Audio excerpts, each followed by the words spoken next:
कुछ कमियां हमें अनोखा बना जाती हैं। इन पर अफसोस नहीं, इनका इस्तेमाल करें। हेलो फ्रेंड्स, मैं कंचन लालवानी आज अपने विचारों की गुत्थी से एक नई कहानी लेकर आई हूँ।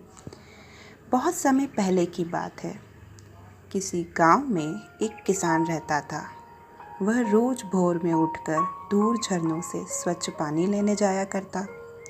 इस काम के लिए वह अपने साथ 2 बड़े घड़े ले जाता, जिन्हें वो डंडे में बांधकर अपने कंधे पर दोनों ओर लटका लेता था।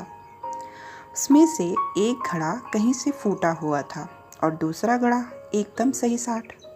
इस वजह से रोज घर पहुंचते पहुंचते किसान के पास सिर्फ 1.5 घड़ा ही पानी बच पाता था। ऐसा 2 साल तक चलता रहा। सही घड़े को इस बात का घमंड था कि वो पूरा पानी घर तक पहुंचा पाता है और उसके अंदर कोई कमी नहीं। वहीं दूसरा घड़ा इस बात पर शर्मिंदा हुआ करता था कि आधा पानी ही घर तक पहुंचा पाता है और किसान की मेहनत बेकार चली जाती है। फूटे घड़े से यह सब देखकर रहा नहीं गया और उसने किसान से कहा, मैं खुद पर बहुत शर्मिंदा हूँ और आपसे क्षमा मांगना चाहता हूँ। किसान ने कहा, क्यों, किस बात पर शर्मिंदा हो? तो फूटे घड़े ने कहा, शायद आप नहीं जानते, पर मैं एक जगह से फूटा हुआ हूँ और पिछले 2 साल से मुझे जितना पानी घर पहुँचाना चाहिए था बस उसका आधा ही पहुँचा पाता हूँ।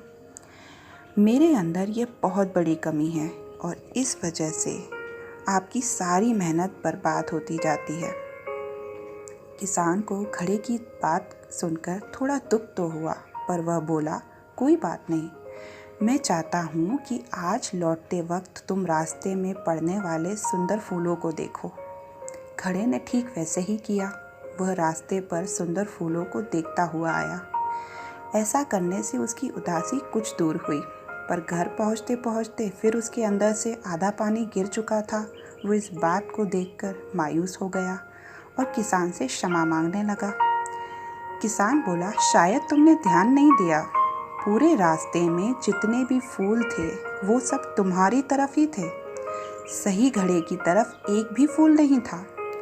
ऐसा इसलिए क्योंकि मैं हमेशा से तुम्हारे अंदर की कमी को जानता था और मैंने उसका लाभ उठाया। मैंने तुम्हारे तरफ वाले रास्ते पर रंग बिरंगे फूलों के बीज बो दिए थे। तुम रोज़ थोड़ा थोड़ा करके उन्हें सींचते रहे और पूरे रास्ते को तुमने इतना खूबसूरत बना दिया। आज तुम्हारी वजह से मैं इन फूलों को भगवान पर अर्पित कर पाता हूँ और अपने घर को सुंदर बना पाता हूँ। अब तुम ही सोचो, तुम जैसे हो वैसे नहीं होते तो क्या भला मैं ऐसा सब कुछ कर पाता? फ्रेंड्स, हम सभी के अंदर कोई ना कोई कमी होती है, पर यही कमियाँ हमें अनोखा बनाती है।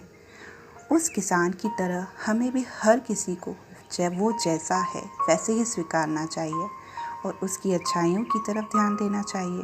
और जब हम ऐसा करने लगेंगे तो एक फूटा घड़ा भी अच्छे घड़े की तरह मूल्यवान हो जाएगा। फ्रेंड्स, अगर आपको मेरी ये कहानी पसंद आई हो तो इसे कमेंट में ज़रूर बताएं और इसे लाइक और शेयर ज़रूर करें और प्लीज़ मेरे इस चैनल को सब्सक्राइब ज़रूर करें।